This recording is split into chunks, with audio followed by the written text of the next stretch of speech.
Çatkalda emne kılıp bölüp açıkanlar murungu birliktekiler. Çatkalın kenin bölüşü ölçüler. Çatkalın kenin bölüp mınanı sen al, bunu onu sen al, bunu onu sen al deyip bekerden karmatıp mamleketke paydası çok. Özlerinin çöteğine 5-10 tayında urup alışıp ana şu negizinde çatkaldı toğulorun talkalaşıp, jolorun talkalaşıp tak bardık janagı ulu zatlarda alıp gelip oşolordu alıp gelip oşolor işletkenge jaraşa oşolordan түшкөн пайдага мамлекет жарбай койду да. Мамлекет жарбай койду. Мамлекетке бир жакшыраак пайда түшпөй койду.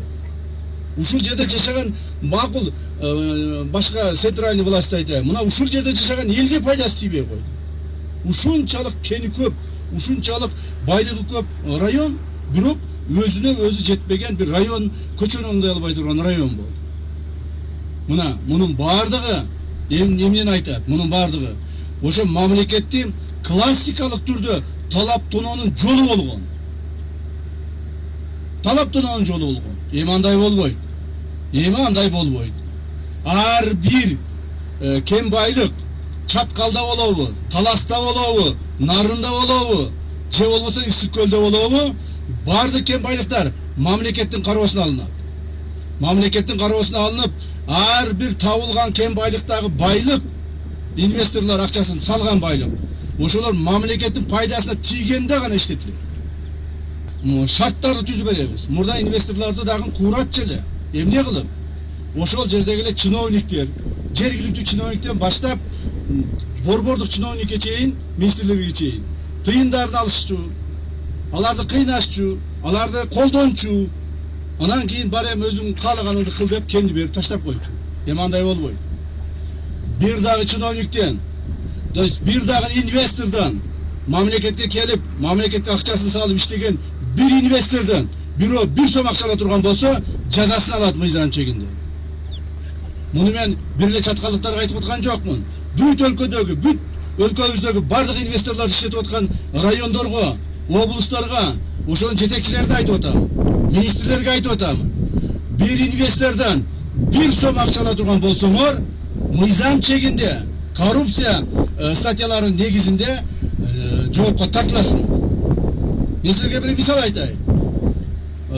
Кээ бирлер айтып коет, сүйлөп айтып кетип калды. Бизде андай эмес. Биз сүйлөдүкпү, ошо сүйлөгөн нерсенин үстүнөн чыгабыз. Жана чыгып келе жатабыз. Мунун бардыгы мамлекетибиздин, элибиздин ушул жерде жашаган жөнөкөй калктын жыргалчылыгы үчүн жасалып атат. Мына кече эле 27 июнь күнү кечки саат 6-да Бишкек шаарынын борборубуздун башчысынын орун басарын кармадык.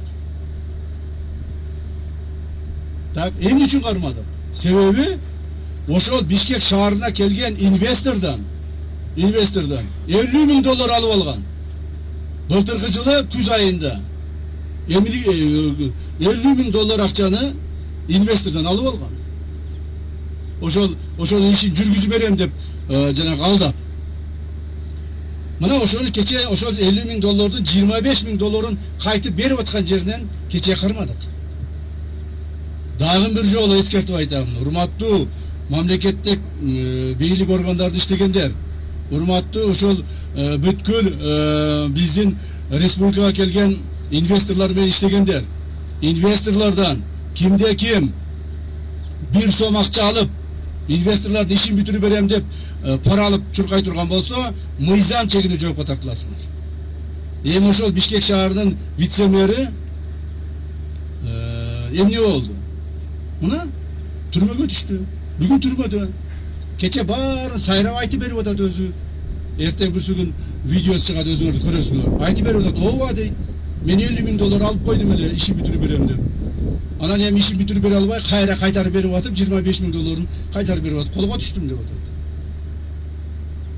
Ал бул деген бир эле случай болуп атат. Мындай нерсе мамлекетибиздин бардык жеринде болуп кеткен. Мамлекетибиз толук бойдон коррупциянын чеңгелинде калып кеткен. Кайсыл жерге барба? Садиктен баштап ошол ак үйгө чейин бардык жерде пара бермейинче, взятка бермейинче иштер бүтпөй калган.